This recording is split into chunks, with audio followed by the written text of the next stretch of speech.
Au cours de cette 15e semaine de grossesse, votre ventre continue de s'arrondir et votre utérus de prendre de plus en plus de place.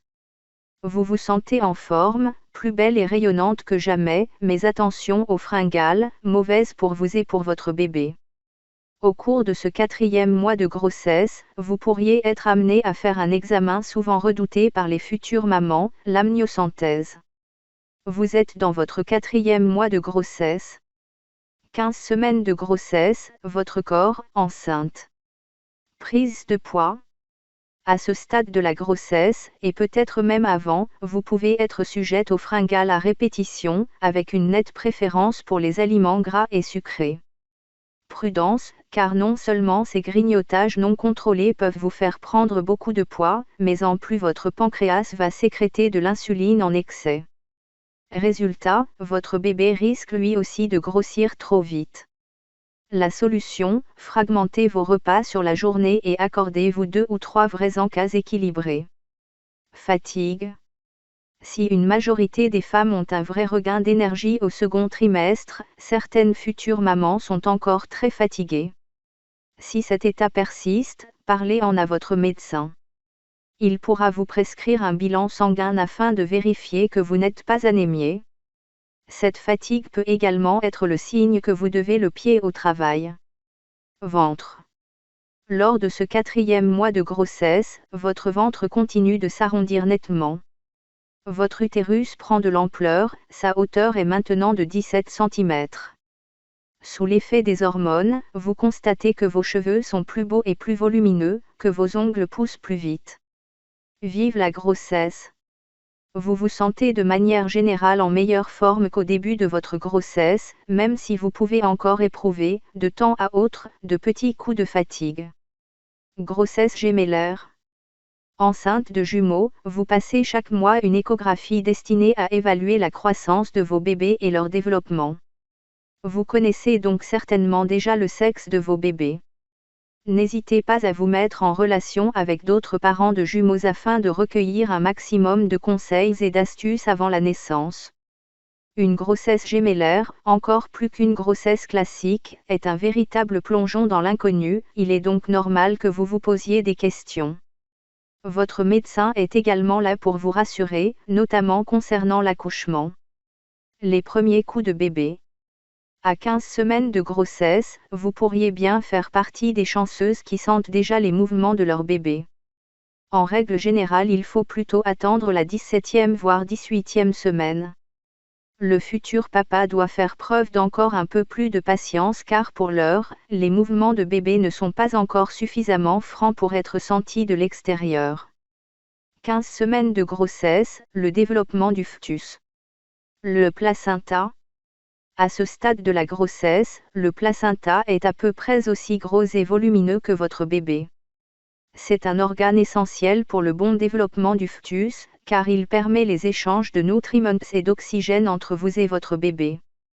D'un côté, vous lui apportez ce qu'il lui faut pour bien grandir, de l'autre, votre bébé peut évacuer les déchets qu'il produit. Le placenta joue aussi un rôle de barrière en filtrant les microbes, les germes et les bactéries qui pourraient être nocifs à votre bébé. Taille et poids de bébé. À la fin de la 15e semaine de grossesse, votre bébé mesure plus de 14 cm et pèse environ 190 grammes. Sa croissance se poursuit, ses organes génitaux sont désormais développés et bien visibles. Encore un peu de patience, l'échographie morphologique approche. Le système respiratoire. Malgré l'absence d'air, la cage thoracique de votre bébé commence à se lever et à s'abaisser comme s'il respirait. En réalité, il ne s'agit que d'un entraînement, qu'il réalise de temps en temps. Votre bébé laisse simplement entrer le liquide amniotique dans ses poumons pour ensuite le rejeter. Ses poumons, eux, ne sont pas encore matures et pas du tout capables d'absorber et de filtrer l'air. C'est votre sang, via le cordon ombilical, qui lui apporte l'oxygène nécessaire au bon fonctionnement de ses organes, et qui lui permet d'évacuer le dioxyde de carbone produit. 15 semaines de grossesse, conseils et démarches. L'amniocentèse. L'amniocentèse est un examen qui permet de détecter certaines anomalies chromosomiques.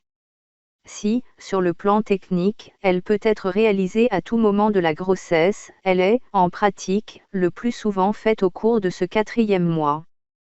Elle peut être demandée dans certains cas particuliers, si l'examen de la clarté nucale du fœtus, réalisé lors de la première échographie, fait suspecter une anomalie, si vous avez plus de 38 ans, des antécédents de maladies héréditaires dans la famille, si vous avez été en contact, au début de votre grossesse, avec une personne atteinte de la varicelle ou de la rubéole.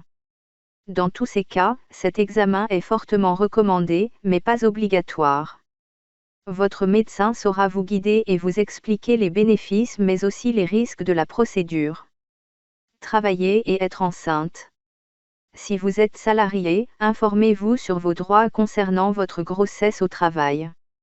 En effet, certaines conventions collectives prévoient la réduction du temps de travail pour les salariés enceintes.